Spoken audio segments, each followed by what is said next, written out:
of speed over short distances, and their teeth are absolutely phenomenal. So by target training them, and they see that target as what they get a food reward for, they don't see our feet, they don't see our hands, they don't see any part of us as a way of getting a free feed, which keeps us safe.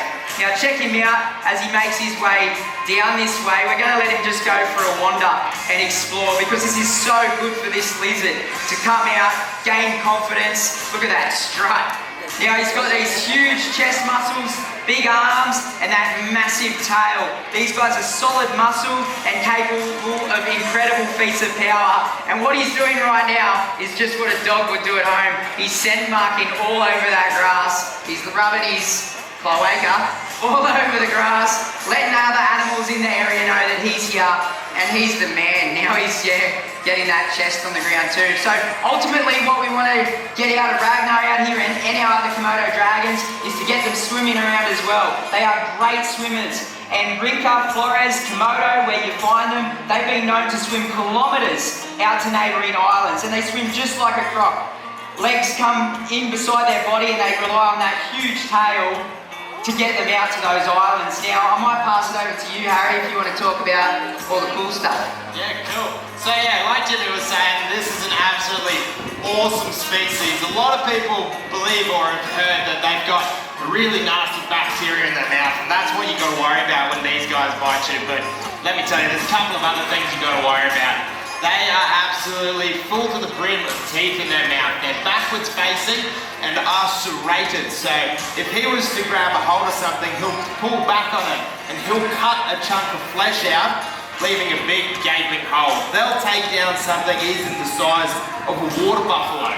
Obviously, just taking a little chunk out of it, trying to maybe grab the big bit of food, mate. Just taking a little chunk out of it isn't going to bring down that animal. So they actually have a venom gland. So when they bite it, they release that venom. It's got a whole heap of anticoagulants in it, so it'll continue to bleed, and that animal will eventually succumb to its wound.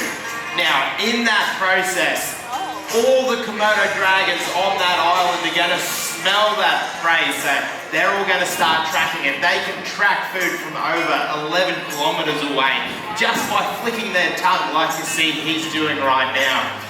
Now he's bringing over a big bit of pig, so you can see even though Raggers is loving just walking around scenting, as soon as that big bit of food gets out, he's straight onto it. So you can see we've got it tied to a bit of rope, so that's so we can naturally simulate what would be happening out in the wild.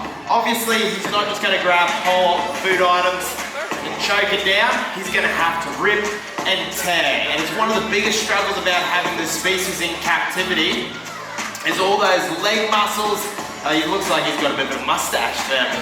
He's got a whole heap of muscles in his neck, in his jaw. So by doing this, we're stimulating that. We're keeping him nice and healthy. You'll see some facilities in the old school days would just feed him up. They'll get him big. With reptiles, the more you feed them, the bigger they get, the quicker they grow as well. So with this, we try and work their muscles just so they're not getting obese. They're nice and happy and healthy. They'll row kilometers every single day just to keep fit. They protect their territory. Like Jimmy said, they're native to Indonesia. So they're over in, like I said, Komodo Islands, Flores, but they're actually pretty hard done by. These guys were predated on, they were hunted just because people didn't like them, so in that they've actually become a threatened species. But just look at them, they are so cool. They're the largest living species of Pteranodon monitor that we have in the world. So people can still go over to Komodo, check out these awesome predators. Obviously, as you go over, any of the money that goes into that tourism goes back into helping keep these awesome predators safe for years and years to come. Australia Zoo, in partnership with every single facility in Australia who keep this species, donate every single year thousands of dollars to go back to the community, back to the programs that keep these guys alive, that continue the research. You can see there, he's starting to slice on it, so he's moving his jaw backwards and forwards, cutting at that skin. You can see it's starting to tear now. They're an incredibly awesome species, incredibly smart. So we do work with these guys very close. Sometimes you'll go up, give them a little bit of a cuddle, but when you see this, it makes you kind of think about that. Give it up for him, guys. Isn't he absolutely awesome? So we'll start to make his way over.